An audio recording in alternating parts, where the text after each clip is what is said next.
Decoding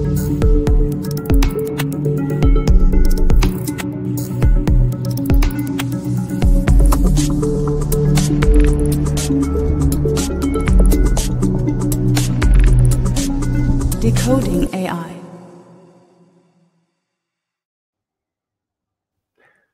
Olá a todos, sejam bem-vindos a mais um episódio do Decoding AI. Hoje com o Luís Valente, co-founder e CEO da iLove. Vamos hoje ter aqui um tema muito interessante que até hoje ainda não discutimos no podcast, que é o impacto da inteligência artificial na saúde.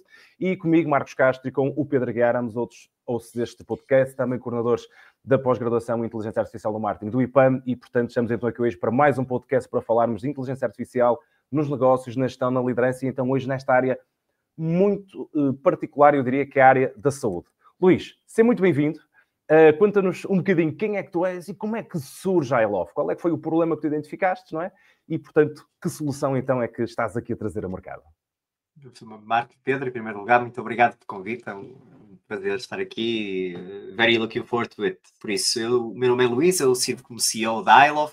E a iLove é uma empresa Deep Tech, Health Tech, por isso, uma daquelas empresas com base em conhecimento hard tech, em conhecimento científico, e no fundo o que nós temos vindo a fazer é temos usado quantidades muito grandes de dados multimodais, principalmente dados na área da saúde, para treinar modelos de inteligência artificial que selecionem os pacientes certos para cada tratamento. Por isso, no fundo, neste momento e desde a inception da empresa, desde que a empresa foi criada, o objetivo é cortar o tempo e o custo de desenvolver medicamentos personalizados.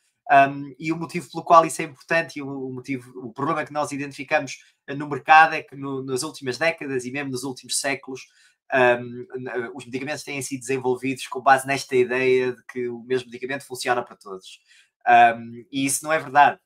Por isso nós temos N exemplos de personalização nas nossas vidas e mesmo na forma como nos vestimos, não é? Quer dizer, nós sabemos perfeitamente qual é o tamanho adequado para a peça de roupa que queremos usar, uma camisa, uns sapatos, mas a verdade é que continuamos a assumir que biologicamente somos todos iguais e que o medicamento funciona igual para toda a gente, e não é o caso.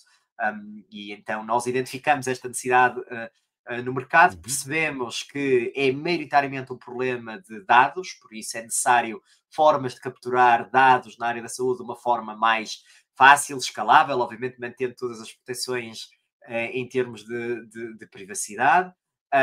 E então nós dedicamos a criar e desenvolver modelos de inteligência artificial que ajudem a cortar o tempo e o custo de desenvolver medicamentos personalizados e, neste caso, muito focados em escolher o paciente certo para cada estudo clínico. Olha, como é que funciona a vossa solução em particular? Biomarcadores, machine learning, ou seja, como é que ela funciona para alguém que nos está a ouvir e para a qual isto é novidade? Como é que funciona então especificamente? Claro que sim, por isso a nossa solução funciona com modelos de inteligência artificial pré-treinados, por isso nós capturamos, temos neste momento mais que de 10 mil data points de pacientes em diferentes geografias, em diferentes também pontos da sua jornada como paciente e diferentes doenças. Usamos esses dados para treinar modelos e no fundo mais não fazemos do que criar uma imagem quase como se fosse uma impressão digital do que é uma determinada doença e do que é um determinado paciente. E guardamos na nossa biblioteca de dados e a nossa biblioteca de imagens. E depois o que nós fazemos é quando há um determinado estudo clínico que necessita de recrutar pacientes, nós tentamos aumentar a percentagem de pacientes que são recrutados para esse estudo e que vão reagir bem a esse medicamento e tentamos rejeitar os pacientes ou ajudar a rejeitar desse estudo os pacientes que não vão ter um efeito positivo. Por isso, no fundo, são classificadores que nós criamos que capturam informações multimodais sobre o fenótipo do paciente, por isso a forma como a biologia, quase de uma forma molecular, se comporta naquele paciente, e isso é muito mais do que o perfil baseline de que o paciente nasceu, e vai um bocadinho mais e capturamos dados que também se relacionam com a forma como o paciente vive a sua vida. Por isso, como come de forma diferente, comete mais ou menos excessos, e isso muitas vezes influencia muito o seu perfil biológico, e nós conseguimos ver isso muitas vezes em gêmeos, não é? Que à partida têm o mesmo código genético e depois têm vidas completamente diferentes, têm doenças completamente diferentes e reagem também de forma completamente diferente a medicamentos. Por isso, os dados que nós capturamos são dados multimodais, alguns dados da famosa ómica ou multiómica, por a proteómica, a análise das proteínas, a metabolómica, a análise dos metabolitos, pronto. Mas também usamos uma tecnologia pronto, que acaba por ser aqui muito do valor que nós aportamos à solução, em que usamos sinais ópticos, por isso usamos a luz e a forma como a luz se correlaciona com os fluidos corporais, neste caso primariamente derivados de sangue, para, no fundo, digitalizar a composição química do sangue do paciente e depois correlacionar isso através de modelos de inteligência artificial com a forma como o paciente se vai comportar num determinado estudo. Muito forte neste momento na área das doenças neurodegenerativas, em especial no Alzheimer, onde estamos presentes no maior e melhor estudo clínico de Alzheimer no mundo, nos Estados Unidos, em mais de 30 centros clínicos, mas também com algumas provas dadas e com alguma atividade na área da oncologia e das doenças infecciosas. Olha, eu quero só dizer, Pedro, deixa-me só colocar aqui uma questão. Tu há bocado falaste de sangue, pá, que é uma coisa que eu não gosto propriamente sequer de tirar. Eu só de pensar nisso até fico meio nauseado. Portanto, é um episódio muito interessante aquele que nós temos hoje. Eu queria só realmente aproveitar aqui para colocar uma questão, que é, considerando os modelos que vocês têm, existe alguma probabilidade de existir bias na forma como os dados depois são coletados e aplicados? Ou seja, isto depois ter impacto no diagnóstico e também no tratamento? Ou seja, como é que funciona neste caso, se é que de facto isto pode ou não ser um problema para o vosso trabalho? Não, por isso eu fui treinado como um engenheiro e fiz muito parte da minha carreira, obviamente, em análise de dados, e obviamente o que me foi ensinado mesmo na academia foi que os modelos de inteligência artificial são garbage in, garbage out. Por isso os dados que servem de input a estes modelos acabam por condicionar fortemente os modelos que são depois entregues. Qual é a forma como nós resolvemos? Por isso, o truque aqui é que o modelo tem que ver variabilidade ou tem que ver uma imagem completa do que é o tipo de paciente ou o tipo de doença que está a tentar atacar ou que está a tentar, no fundo, filtrar pacientes. E o que é que isso implica? Isso implica grandes quantidades de dados de grandes geografias, e também mesmo de populações muitas vezes subrepresentadas. Por exemplo, neste estudo, mantendo aqui do mesmo assunto, neste estudo que eu acabei de partilhar, nós estamos presentes nos Estados Unidos, 25% dos pacientes que fazem parte desse estudo pertencem a comunidades underrepresented. Por isso, tradicionalmente, comunidades que não estão habitualmente representadas nos estudos clínicos. Eu há dias ouvi uma entrevista, não era bem uma entrevista, era um debate sobre a forma como fazemos investigação e vem sempre aquela ideia de que a investigação é sempre feita em ratinhos machos e que isso pode trazer depois algum viés na forma como os medicamentos são desenvolvidos. Para além disso, mesmo as próprias populações que são usadas, as etnias, as raças, isso influencia muito também, e então nós tentamos ter isso em conta, tendo populações de origens que normalmente não são tidas em conta. Porque senão, sim, pode sem dúvida haver um risco de nós estarmos a treinar um modelo que funciona muito bem, vamos imaginar, na raça caucasiana, ou na raça, ou na população africo-americana, e depois não funciona de uma forma ou de outra. Eu ia fazer outra pergunta, Luís, mas já agora isso realmente era dos grandes problemas, não é, de toda a investigação na área da farmacológica, nomeadamente ali nos anos 60, 70, que não era quase tudo raça branca, quase tudo homens, não é, porque aproveitava-se muitas vezes para comutar penas e por aí fora, e realmente é interessante esse papel, porque as geografias, as raças, tudo isso realmente tem interferência. E como tu estavas a falar, e bem, se é uma personalização, não é? Então é importante ter isto em conta. Mas a questão que eu tinha a colocar há bocado é, tu tu estás mais focado nesta questão dos fármacos, isto é, a componente do diagnóstico, sei lá, análise ao sangue, por exemplo, radiologia, porque nós, nesta IA na saúde, eu pelo menos eu vou logo para a questão dos softwares que leem imagens, porque já leem melhor do que qualquer médico, não é? Ou já analisam parâmetros de análise e já cruzam dados melhor do que qualquer médico. Mas não é o vosso caso, portanto, vocês estão claramente na parte dos fármacos, desenvolvimento de novos fármacos. Excelente pergunta, Pedro. Por isso, por isso a resposta é sim, mas não só. Por isso, maioritariamente, sim, nós nascemos para resolver o problema da indústria.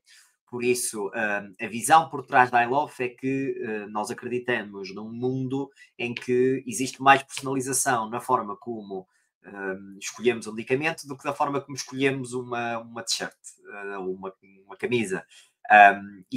Mas para isso acontecer, é preciso, da mesma forma que para as pessoas poderem escolher diferentes tamanhos de peças de roupa, é preciso elas existirem, não é? Vamos a uma loja e temos o S, o M, o XL, o XXL, os medicamentos é igual. Por isso é necessário que hajam medicamentos personalizados, que sejam aprovados, que cheguem ao mercado, para depois o paciente ter, e o médico, não é? O clínico ter essa abordagem que pode escolher ou não. E então nós escolhemos resolver o problema da indústria, que é o desenvolvimento de medicamentos personalizados. É muito difícil. É muito difícil, em primeiro lugar, porque as ferramentas que são usadas para triar esses pacientes e, no fundo, para entender o perfil de cada paciente, são ferramentas que são muito caras. Em muitos casos, por exemplo, dando aqui o caso das doenças neurodegenerativas, a punção lombar ainda é a ferramenta de eleição para triar pacientes em estudos personalizados. E a punção lombar, quer dizer, estamos a falar de um ato invasivo, estamos a falar de um ato que leva tempo ao paciente, leva tempo ao médico, não é? Porque tem que ser um neurologista especializado, não pode ser feito propriamente por um enfermeiro. E é doloroso, é arriscado, quer dizer, o médico não gosta de fazer, o paciente odeia fazer, e isso cria barreiras muito significativas ao recrutamento dos pacientes. Pronto, e então, onde nós nos focamos foi, ok, vamos trabalhar para desenvolver ferramentas que permitam recrutar pacientes à escala, os pacientes certos, porque muitas vezes os estudos fazem ok, ninguém quer fazer uma punção lombar, não há neurologistas suficientes também para estar a fazer isto em escala, então vamos tentar testar na população toda, e não funciona. E nós temos um caso muito claro, que foi o medicamento que foi recentemente aprovado na Europa para o Alzheimer, que foi o primeiro medicamento Disease Modifying Treatment, o primeiro medicamento que realmente muda o curso da doença, foi aprovado na Europa nos últimos 50 anos. E basicamente o que aconteceu foi que aquele medicamento foi primeiro testado em toda a população com Alzheimer. A farmacêutica apresentou os resultados ao regulador. O regulador disse: não vejo aqui efeito absolutamente nenhum na população, isto está mais ou menos ao nível do placebo. E depois a farmacêutica disse: ok, mas e se eu reanalisar os dados e for só olhar aqui para uma pequena população onde o medicamento teve efeito? Pronto, e tentou fazer esse trabalho um bocadinho para trás, foi mais caro, demorou algum tempo, mas conseguiram fazê-lo. E depois, quando voltaram a apresentar os dados ao regulador, o regulador disse: não, se for aqui em 10, 15% da população, já tem efeito. E aí já te aprovo, e o medicamento foi aprovado, mas só para 10 ou 15% da população. Por isso é que cada vez mais este tipo de ferramentas são a diferença entre haver abordagens terapêuticas no mercado ou não haver. Pronto, e então a nossa convicção foi sempre que, principalmente, e maioritariamente na área em que estamos a trabalhar, na área das doenças neurodegenerativas, não faz sentido fazer diagnóstico se não há tratamento, porque é uma sentença de morte. Quer dizer, uma pessoa diz assim: ok, o senhor ou a senhora tem Alzheimer, ok, e o que é que eu posso fazer? Nada. Ou muito pouco. Então, quer dizer, então o diagnóstico é um bocadinho inútil. Então, quer dizer, no limite até pode ser contraproducente. É óbvio que há coisas que podem ser feitas em termos de alteração de padrões de vida, em termos de alimentação, e já há muitos estudos nessa área que há alterações comportamentais que podem ter um efeito no curso da doença. Mas a verdade é que o impacto é ainda muito limitado e incerto. E então, sem medicamentos que alterem o curso da doença, o diagnóstico acaba por ser secundário. E por isso é que escolhemos estar a trabalhar em acelerar a chegada destes medicamentos ao mercado. Certo, e no diagnóstico atualmente até já há mais soluções, digamos, há mais... Sim. Agora, eu tenho muita curiosidade na pergunta que te vou fazer, mas vamos lá ver. Vou-te fazer do ponto de vista conceptual, que eu sei que não te compete a ti entrar em pormenores, mas acho que eu devo fazer, por aquilo que eu tenho lido, há uma senhora, estava a tentar recordar-me, não, eu penso que ela é investigadora da Harvard, agora não sei se é da Harvard, se é de MIT, ela tinha um cancro de mama e ela é investigadora na área, era engenheira, não era médica, era investigadora na área, e ficou muito admirada porque quando lhe disseram, nós há 5 anos já podíamos ter detectado isso com as ferramentas de IA. E então ela própria levanta a questão, nós sabemos que a indústria farmacêutica é comparável à indústria das armas, não é? Pronto. Por isso é que eu estou a dizer que a pergunta que estou a fazer é conceptual, não é? É muito complicado, não é? Nós sabemos, e posso assumir porque já sabemos, há laboratórios farmacêuticos que compram moléculas a outros para não serem canibalizados, mesmo que a outra molécula seja melhor, e eles não querem pôr em causa o negócio dele. E nós estamos a falar em vidas, estamos a falar em saúde. Tu conceptualmente achas que realmente nós nesta área de tecnologias, da IA, já estamos muito mais à frente para resolver uma série de problemas, só que não estão resolvidos por toda esta, digamos, alguma inércia e por outro lado também, para sermos justos, porque há e vem uma série de entidades reguladoras que também evitam muita fraude e tal. Mas achas que nós, na realidade, já estamos muito mais à frente do que aquilo que estamos a utilizar hoje nesta questão da produção de fármacos? Excelente pergunta, Pedro. Em primeiro lugar, a área da saúde é uma das áreas mais reguladas e conservadoras que existem, se calhar juntamente com a indústria aeroespacial e a indústria nuclear, não é? Pronto, são áreas em que o risco é muito pouco tolerado, em que os avanços são muito lentos, e por isso a resposta para a tua questão é com um facto. É verdade. E a prova disso foi a pandemia de Covid-19, em que de um momento para o outro toda a gente começou a fazer diagnósticos em casa. Os testes que nós fazíamos, não é? De meter o palitinho no nariz, que uma das pessoas que nos tem ajudado muito, entre muitas pessoas que têm tido um papel fundamental e fantástico no desenvolver da iLove, muitos deles clínicos, é o diretor da Anatomia Patológica do Hospital São João. E uma das coisas aqui em conversa, ele teve ali um papel muito importante na infraestrutura do Serviço Nacional de Saúde, assegurar as pontas num momento em que tínhamos uma aderência absolutamente brutal.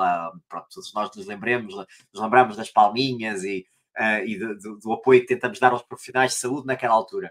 E uma das conversas que eu falei, que nós na altura tivemos, já numa altura um bocadinho mais calma da pandemia, foi que de um momento para o outro, aquilo que os profissionais de saúde, de análise clínicas, da anatomia patológica e so on and so forth, têm vindo a advogar já há muitos anos, que é levar um bocadinho o diagnóstico para casa do paciente, deixar o paciente, o self-management da sua doença, deixar o paciente controlar a sua própria saúde, de um dia para o outro, passou a ser possível. E não é porque tenha havido um breakthrough tecnológico, quer dizer, ninguém inventou os testes de antigênio em casa, isso já existia, mas não eram socialmente aceites, obviamente, por isso as empresas têm os seus interesses económicos, e tomam decisões com base nisso, incentivadas com base nisso, e isso acaba por muitas vezes atrasar o progresso, porque se eu tenho um produto que funciona e que me dá lucro, a partir do momento em que introduzir o próximo, ele vai-me comer as vendas do anterior e se calhar isso não é uma coisa que eu queira fazer. Obviamente aqui o Estado tem um papel regulador importante, não só, como tu disseste, em não deixar entrar para o mercado soluções que não estejam completas, mas o outro lado, em incentivar a ida para o mercado soluções que estão completas. E, por exemplo, o motivo principal, ou um dos motivos principal para as licenças dos medicamentos terem uma data de expiração, há um motivo económico, obviamente, que é, obviamente, a partir do momento em que já conseguiu, a farmacêutica conseguiu reaver o dinheiro que investiu e mais algum lucro, não é? No desenvolvimento do medicamento. Pronto, vamos então abrir aqui à comunidade em geral, mas pronto, também vem evitar soluções como tivemos e como vimos nos Estados Unidos, aquele escândalo em que há uma empresa que compra ali uma molécula que é muito usada na parte da insulina, que é muito usada para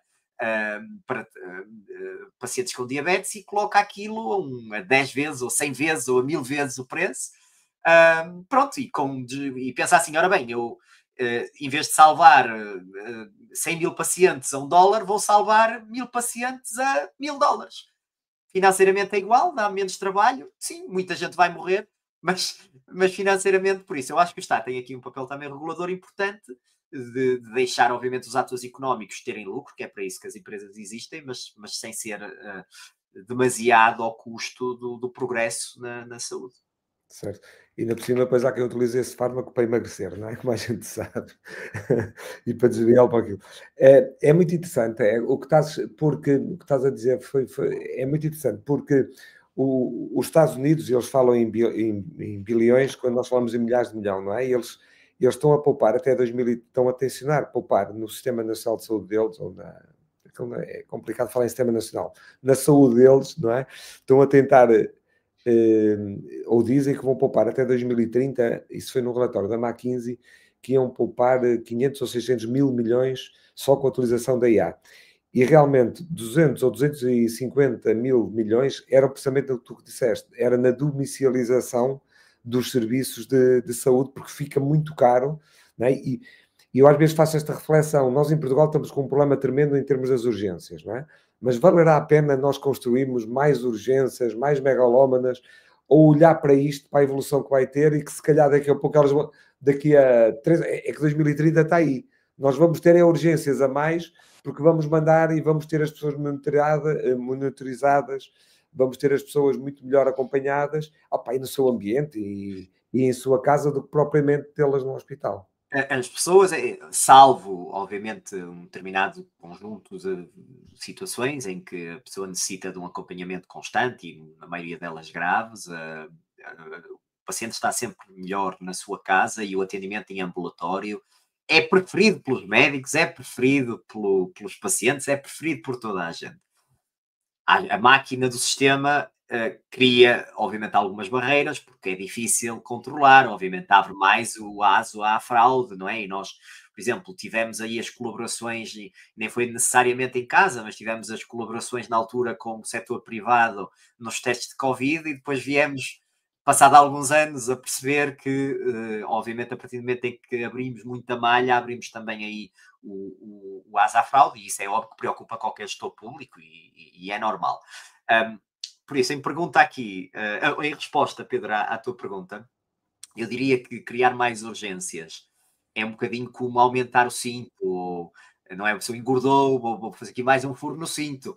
Resolve, a curto prazo resolve, a pessoa fica mais tranquila, mas quer dizer, mas não resolve o problema da obesidade que o paciente tem, da mesma forma que se falava há muitos anos nos Estados Unidos sobre o problema, se a solução para o trânsito intenso nas autoestradas era fazer autoestradas com mais pistas. Mais uma vez, resolve a curto prazo, mas a longo prazo, claramente, a partilha dos transportes e o uso de transporte público é a solução mais eficiente.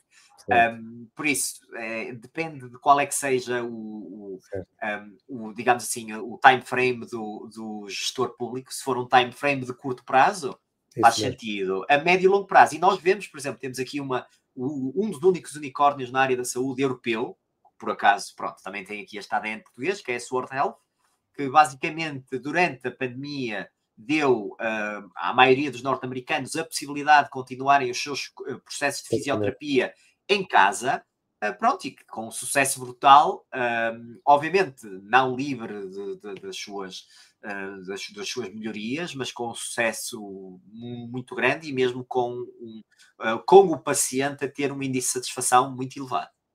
Vocês há pouco estavam a falar da domicilialização da saúde, na questão que tinhas feito, e eu lembrei-me precisamente desse tema da Sword, porque parece-me que está a existir uma tendência para essa maior conveniência, não é? Ou seja, da pessoa no acesso à saúde ou ao tratamento, neste caso.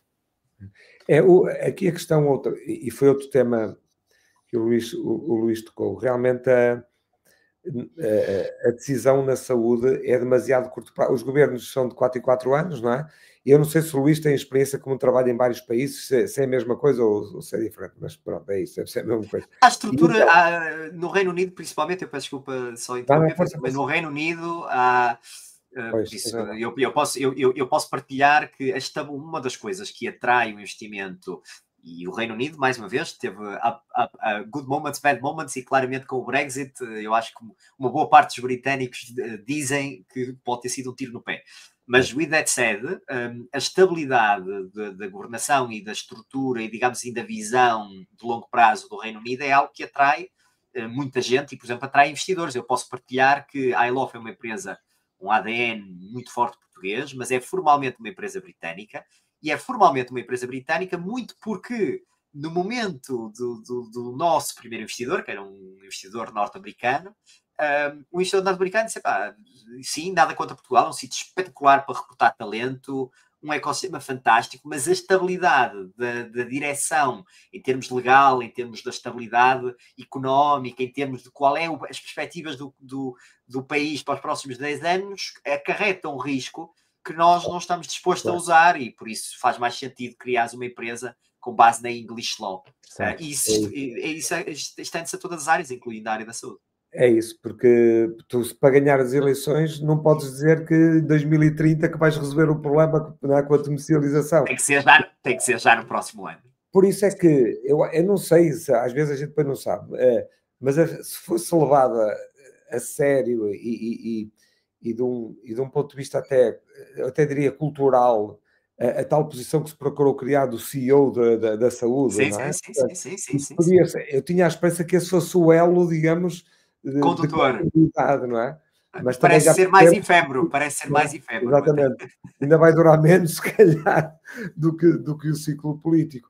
E realmente é pena porque, e tu acho que estás a deixar isso muito claro, quer dizer, a inteligência artificial, o impacto na saúde e na educação provavelmente são as duas áreas onde o impacto vai ser maior. E são duas áreas completamente fundamentais para nós, não é? Quer dizer, todos nós temos que aprender ao longo da vida e temos que ter saúde, não é? Tem a ver com a escala, não é? Porque o treinar médicos e treinar profissionais de saúde é muito caro, é muito dispendioso, e não é fácil cloná-los, não é? Quer dizer, eu não tenho aqui um médico neurologista, melhor neurologista do mundo, e ele vive em Oxford, e eu agora preciso de um igualzinho em Edimburgo. É uma chatice, porque vão demorar 20 anos para eu treinar um igual. Enquanto que usando a tecnologia, usando a inteligência artificial, a partir do momento em que eu treino um modelo, e pode-me demorar 1, 5, 10 anos, mas a partir do momento em que eu o treino, ele é virtualmente escalável um número infinito de vezes. E principalmente na área da saúde e na área da educação, mas principalmente na saúde, onde são áreas que demoram muito tempo a formar, porque um médico demora-se mais de uma década até terminar a sua formação, são áreas em que a inteligência artificial pode. Para termos um médico especialista, se correr tudo bem ao médico, ele demora 14 anos, que são os 6 anos do curso, mais os 2 do internato, mais os 5 da especialidade. Da especialidade, exatamente, depende da especialidade. É uma loucura, não é? Sim. Por isso, é muito fácil perceber que não escala. Por isso não vai escalar, e é aí que a tecnologia, a inteligência artificial pode... E pronto, e temos aqui o caso da Sword Health, que é um caso claro de que o número de fisioterapeutas não escala. Não é só a situação de estarmos nas nossas casas, é mesmo o número de fisioterapeutas não escala, e nós assim conseguimos ter um acompanhamento de topo, ao mesmo tempo que conseguimos permitir o acesso a cuidados de saúde a toda a gente, independentemente das suas posses. Claro. Luís, como é que tu vês esta relação entre o médico e a tecnologia? Vês a tecnologia a tomar decisões de forma independente, digamos assim? Como é que tu vês esta relação entre os dois? Uma das coisas que eu aprendi muito cedo, por ser a minha formação em engenharia, e por paixão e por destino, acabei por, juntamente com duas co-founders fantásticas, essas sim da área da saúde, criar a iLove.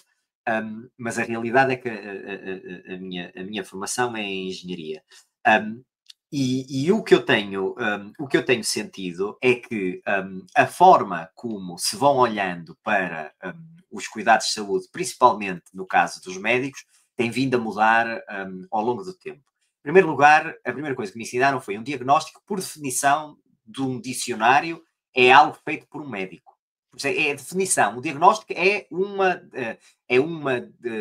opinião médica. É uma decisão feita por um médico. Por exemplo, uma ressonância magnética, uma análise clínica não é um diagnóstico.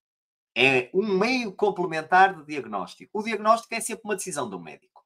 Por isso, eu creio que até alterarmos este paradigma, e eu acho que isso só se vai alterar quando tivermos uma inteligência artificial generalizada, não uma inteligência artificial restrita, que é o que temos agora, porque consegue fazer determinado número de tarefas, não é? Mas não consegue fazer temos um modelo que faz isto, um modelo que faz aquilo, um modelo que faz aquilo, mas não tens um modelo unificado que consiga replicar as capacidades de um ser humano. E seria o AGI, que neste momento centenas de billions estão a ser atiradas para o construir. Vamos ver. Há uma convicção muito grande que nos próximos 10 anos estará ao alcance. Logo aí veremos, pronto, se é um nascimento de um novo paradigma ou, no limite, até um nascimento de uma nova raça. Mas isso são outras questões. Mas eu diria que até aí o papel do médico vai ser sempre fundamental, e eu creio que mais e mais os médicos veem isso dessa forma e veem a tecnologia como uma ferramenta que os pode ajudar a ser mais eficientes, e não como algo que simplesmente vai substituir. Se vai haver uma redução da necessidade de um determinado número de profissionais de saúde, fala-se muito dos radiologistas, dos médicos de interpretação, de análise clínica, sim, seguramente haverá, mas esses médicos são pessoas altamente inteligentes, são profissionais super formados e podem muito facilmente se adaptar a outras áreas paralelas e adjacentes, onde há falta desse raciocínio, desse também contacto com o paciente, que neste momento não pode ser substituído por uma máquina, não é? Exato, e há dados muito interessantes nesta área, que é o médico, com todos os relatórios que tem que fazer, com os que tem que assinar, com o tal diagnóstico, que eu acho bem que seja feito por um médico, mas com a ajuda da inteligência artificial, da máquina, portanto, haver aqui aquilo que nós chamamos de copilot, não é? Portanto, Exatamente. Mas o que vai levar é que médicos, técnicos, enfermeiros, etc., vão estar muito mais tempo disponível para os doentes, que neste momento não. Eu dou muitas vezes esse exemplo, porque é uma coisa, quando me contaram que entraram num centro de saúde e que só há cadeira para o médico, já não há uma cadeira para o doente, que é para o doente não se sentar, para demorar pouco tempo, não é? Eu acho que atingimos o limite daquilo que é tratar o doente como uma pessoa, não é? São só 15 minutos, não é? A consulta no centro de saúde são só 15 minutos, por isso. Tu estás com um projeto para personalizar o fármaco, não é ao doente. E depois nós tratamos o doente como algo que é um número. E quanto mais rápido, melhor, e nem te sentes que assim também não falas muito, não é? E realmente tudo isto que estás a referir vai permitir que o enfermeiro, que o médico esteja muito mais tempo com o doente e não tão preocupado com alguns tipos. Agora, se calhar vamos voltar àquele médico que era o médico do Fernando Namora, não é? Nos retalhos da vida do médico, que era um médico na aldeia, um médico que conhecia a família, mas isso também é medicina de proximidade. Exatamente. Que ao fim e ao cabo é fazer confluir um tratamento personalizado com também um médico de proximidade e que conhece bem o doente, não é? Não, claro, Pedro, e só dar aqui uma nota, por isso, uma das coisas que na engenharia, trabalhei há algum tempo em cadeias de abastecimento e um bocadinho mais pequeno, pronto, com uma interação aqui com o retail. E uma das coisas que se diz, havia também o paradigma, agora o self-checkout vai transformar o retail, vão deixar de haver funcionários, e a automatização, por exemplo, no back-office, a automatização de processos, na parte da logística, já, quer dizer, no limite até já tens supermercados que quase auto-repõem à noite, e principalmente no Japão já tem ali uns robozinhos que vão pôr as coisas nas prateleiras e não sei o quê. E o que se vê é que quanto mais pessoas tiverem, pois o comportamento do paciente, ou neste caso não é do paciente, mas do cliente, o comportamento do cliente é altamente modificado pelo contacto. Ou seja, quanto mais pessoas estiverem na parte da frente da loja, maior a venda. Isso é obviamente, depois atinge ali um platô, não é? Se forem 1000 pessoas, depois há ali um trade-off entre ter muitas pessoas a apoiar e depois estar ali pessoas só a olhar e a chatear, mas a verdade é que quanto mais apoiado se sentir o cliente num supermercado, mais ele compra. Isso acontece-nos todos os dias. Nós às vezes temos uma dúvida, olhamos em volta, vemos alguém, chamamos e até tiramos uma dúvida e compramos. Se não vemos ninguém, se calhar deixamos lá, olha, leve de outra vez. E no caso dos cuidados de saúde, a experiência do paciente é muito afetada pelo tempo de qualidade que ele passa com o médico. E muitas vezes pode ser a mesma informação. E eu acho que nós já estamos a chegar a uma situação em que o médico já não vai, ou seja, o paciente já não vai ao médico para saber o que tem, porque no limite recebe o relatório de imagiologia e até faz upload daquilo para o ChatGPT e pergunta o que é, e o gajo analisa a imagem e diz aquilo com qualidade. Já não vai ao médico para saber o que tem, vai ao médico para saber, número um, obviamente, a opinião dele, quais é que são, ou seja, o que é que ele tem que fazer a partir dali.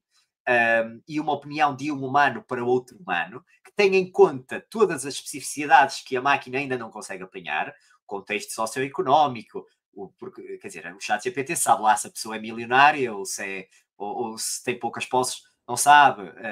E tudo isso são coisas que só conseguem ser atingidas, obviamente, com uma medicina de mais proximidade. Para termos medicina de proximidade, ou aprendemos a clonar médicos, que deve ser difícil, ou então temos que usar tecnologia. Luís, e aquela questão que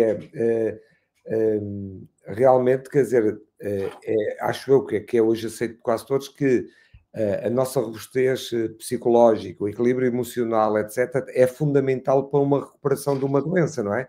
E essa parte tem que ser realmente tratada pelo médico, não é? Ele tem que...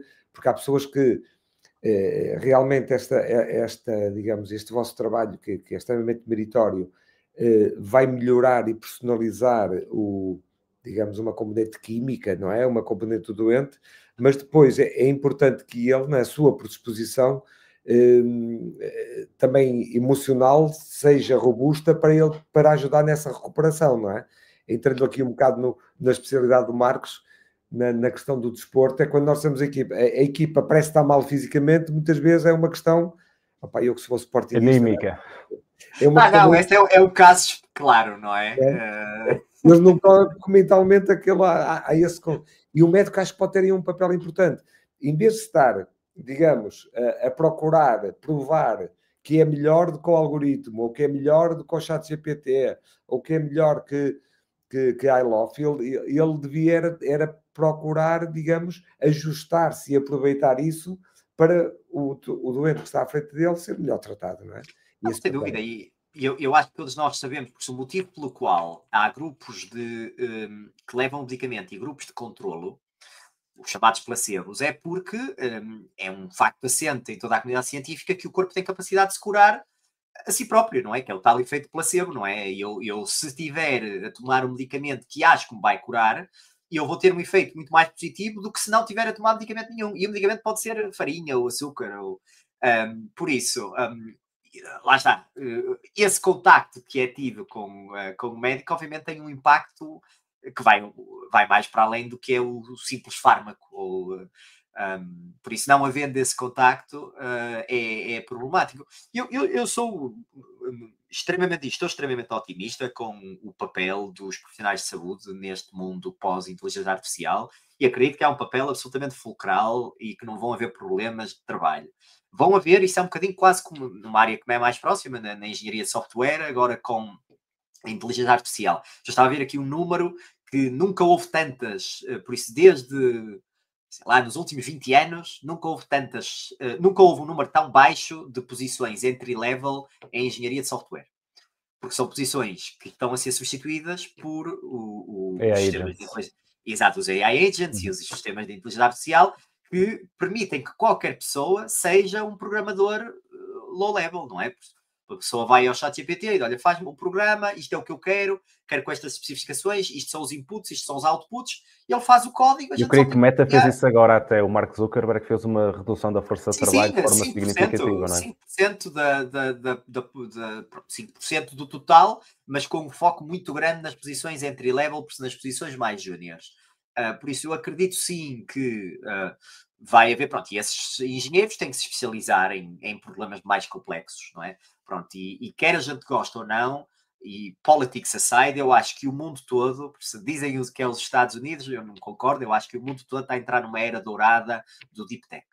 Por isso, estamos a resolver problemas que nunca pensámos que foram possíveis, estamos próximos, ou achamos que estamos próximos a uma década de desenvolver o AGI, por isso a inteligência artificial generalizada, por isso um sistema de computador que se consegue comportar como um humano com um QI médio, não é? Por isso não vamos replicar ainda os grandes físicos e grandes cientistas dos nossos tempos, mas conseguimos replicar o que é um humano average. Temos avanços muito grandes na ciência espacial, temos feito avanços também muito grandes na produção de energia limpa, e eu acredito que claramente nos próximos 10, 20 anos, eu sei que isso já se vem a dizer há muito tempo, mas vão haver aqui avanços grandes na fusão nuclear, pronto, que é a grande esperança para a energia limpa e ilimitada. Por isso eu acredito que claramente há muitos trabalhos em Deep Tech e o que eu estou a ver é cada vez menos porque houve aqui um caminho em que o software, até uma grande capital de risco norte-americana, uma empresa de capital de risco, dizia software is eating the world. Disse isso no início dos anos 2000. Pronto, e neste momento eu acho que o Deep Tech está eating the world, por isso, na biologia, na synthetic bio, na área espacial, um bocadinho em todos esses problemas que foram ao longo dos últimos 20, 30 anos, postos um bocadinho de parte, porque demoravam muito tempo, eram arriscados e pronto, isto funciona muito à base ou de incentivos governamentais ou de capital de risco. Por isso o governo não queria investir, o capital de risco achava demasiado arriscado. Pronto, e eu acredito plenamente que uma empresa como a iLoft, há 20 anos, teria muita dificuldade em obter financiamento com a configuração que tem, que é com uma base aqui na Europa, obviamente uma operação forte no estrangeiro, mas por isso eu acredito que não é uma coisa exclusiva, fala-se muito agora da era dourada dos Estados Unidos. Eu não vejo dessa forma. Acho que há aqui um conjunto de enabling technologies que estão aqui a acelerar a progressão humana e que é um fenómeno global. Dentro dessa perspectiva, se calhar só no seguimento aqui do racional que estás a fazer pegando naquilo que vai acontecer nos próximos anos, tu achas que esta é um bocado uma provocação? Tu achas que esta medicina personalizada vai ser realmente para todos ou só vai ser para alguns? Por isso, o objetivo, um dos cores da empresa é que, neste momento, já existem abordagens de medicina personalizada. Por isso, eu não sei se vocês poderão seguir. Há um cavalheiro que é muito ativo no Twitter que está a fazer um experiment com ele próprio, em que está a fazer o objetivo dele é travar o envelhecimento dele próprio. Aquele milionário que tem 40 e tal anos, que quer ter idade biológica de 18, não é? Exatamente. E aparentemente com alguns resultados mixed, mas aparentemente conseguiu retrasar aqui a evolução biológica do corpo dele.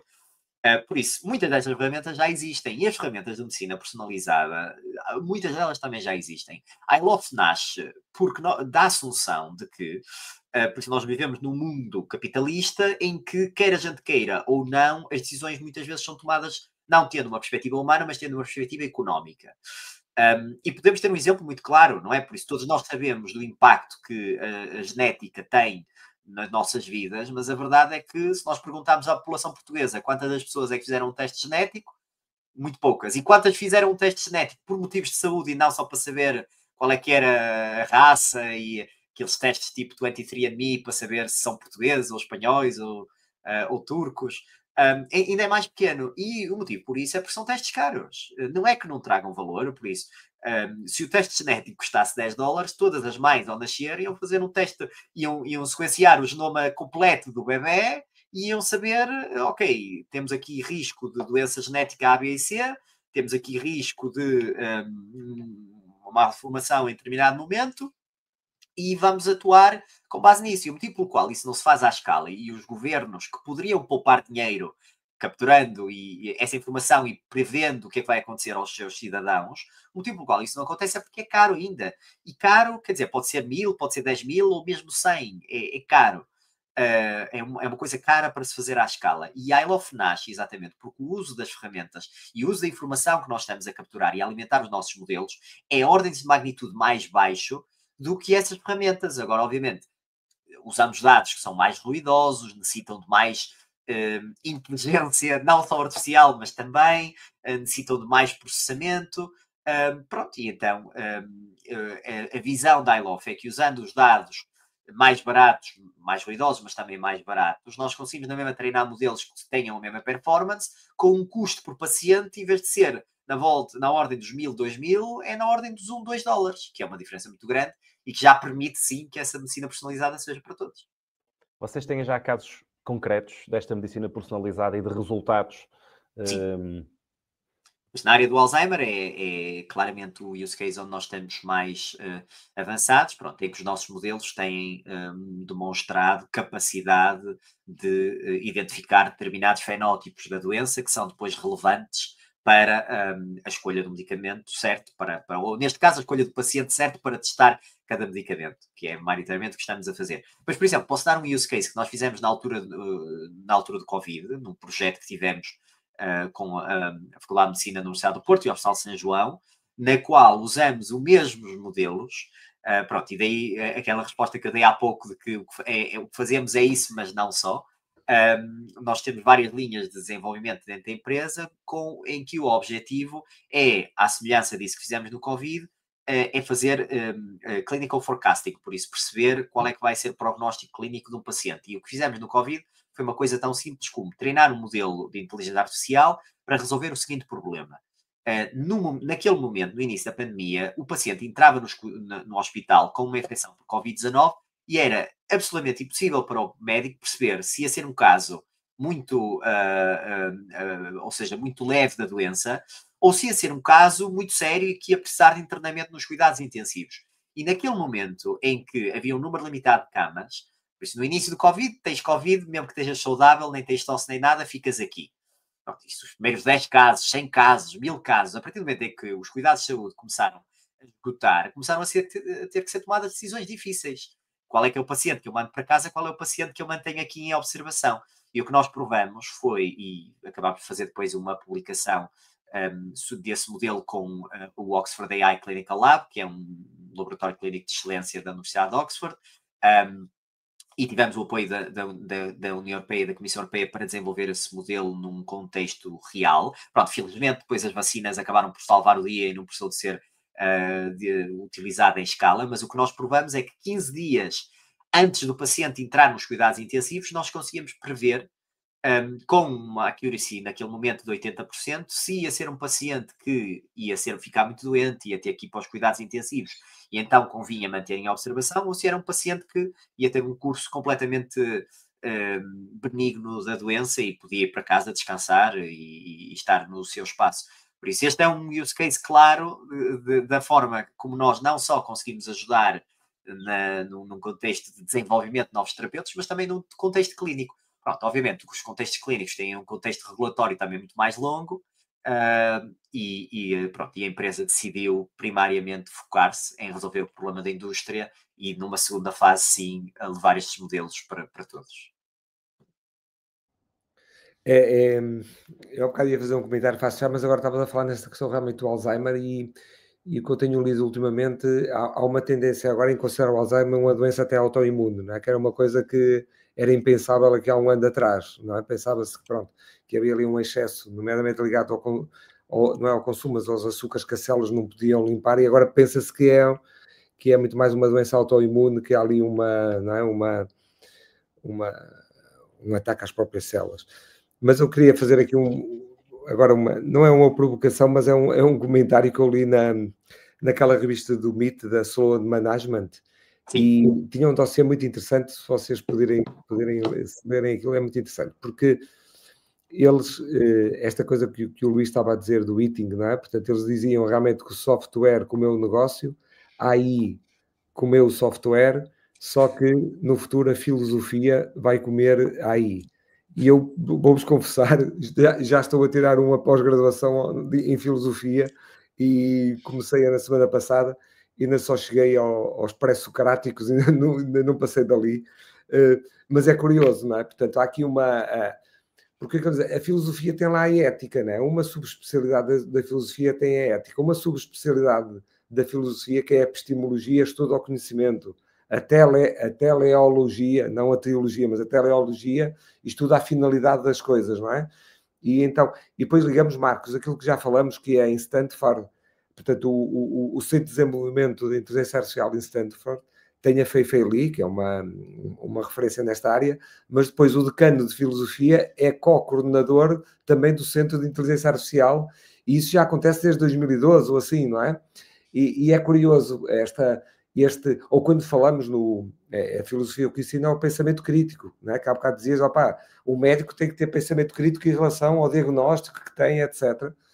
Portanto, se calhar vamos entrar no mundo onde a filosofia vai efetivamente... Eu acho que claramente há uma série de televisão cuja, pronto, dentro dos gostos pessoais, tocava em alguns pontos que eu achava bastante interessantes, que era uma série norte-americana chamada Westworld, por isso não sei a tradução para português.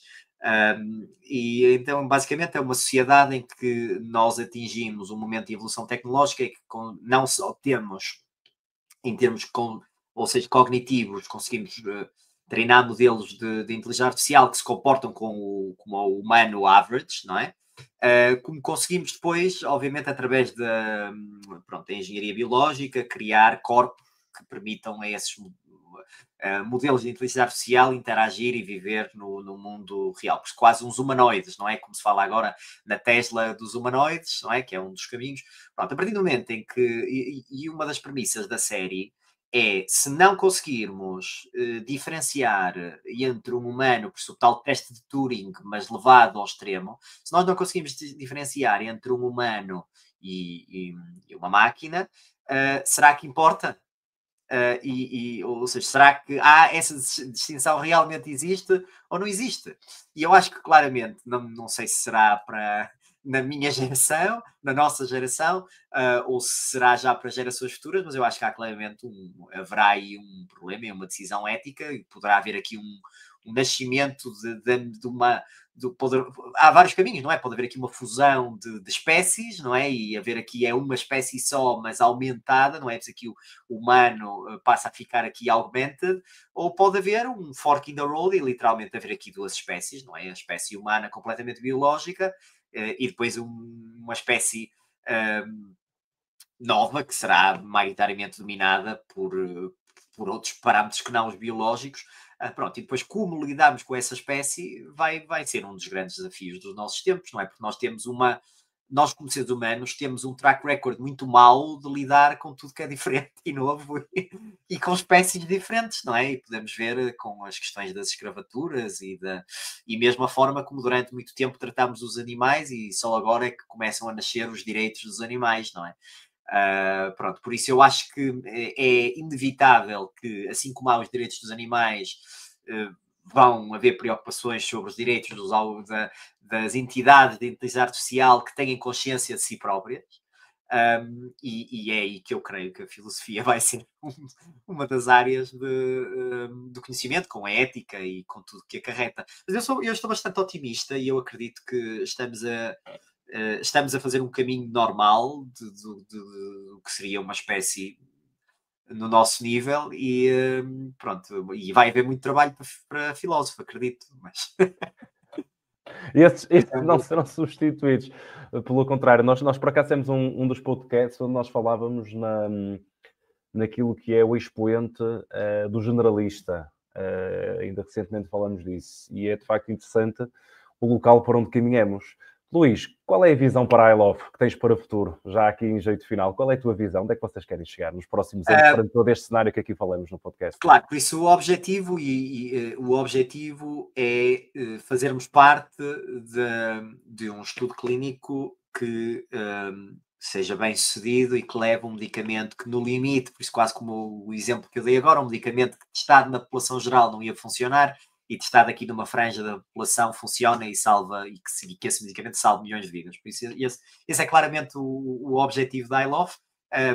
Por isso, o foco vai ser também expandir em dois verticais, um vertical geográfico, por isso nós neste momento temos operação nos Estados Unidos, no Reino Unido e em Portugal. Estamos a expandir agora para a Ásia, aqui com uma oportunidade muito interessante no Japão.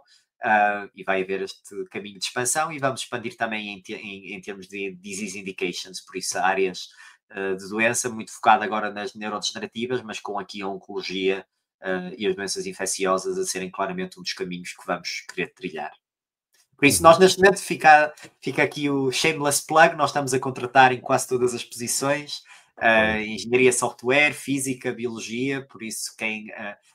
acreditar que a medicina personalizada é só uma questão de tempo e não uma questão de se, e quiser juntar-se a um grupo de pessoas altamente focadas em transformar a medicina, por isso é só contactarem no LinkedIn ou exatamente.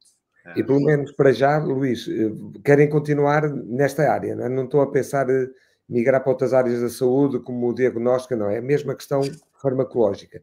Os clientes são os laboratórios de fármacos, não é? Que produzem os fármacos.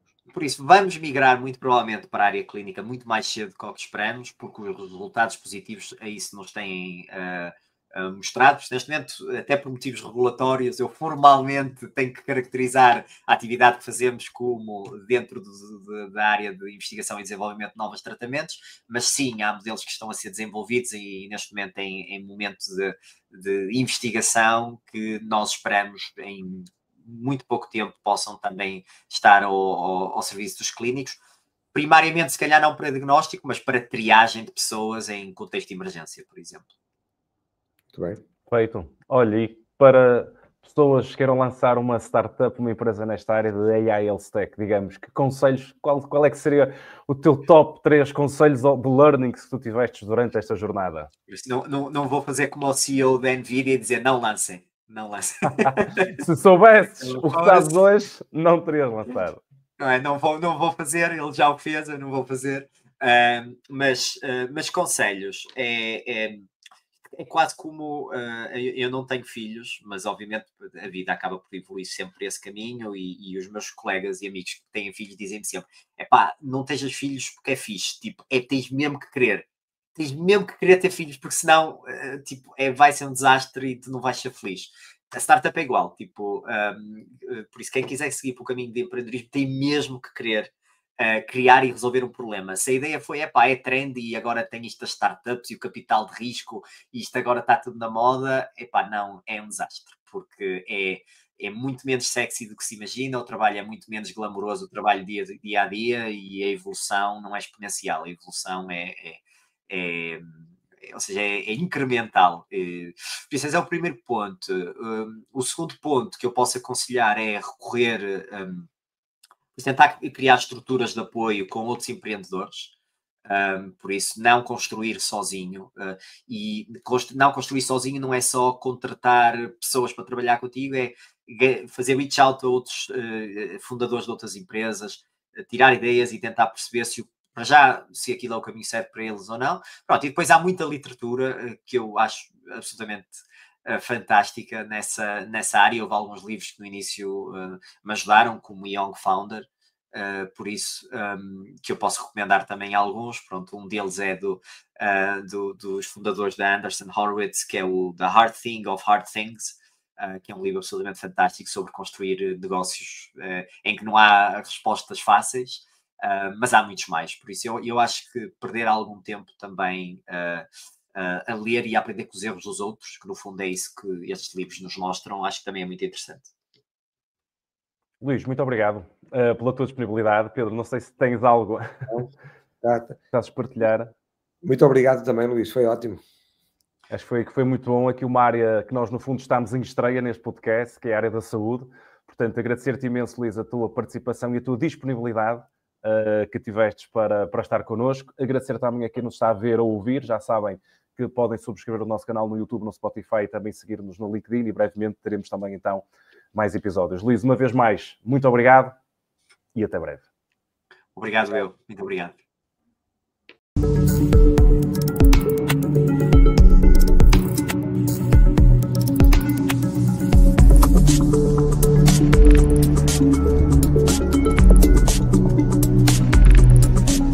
Decoding AI.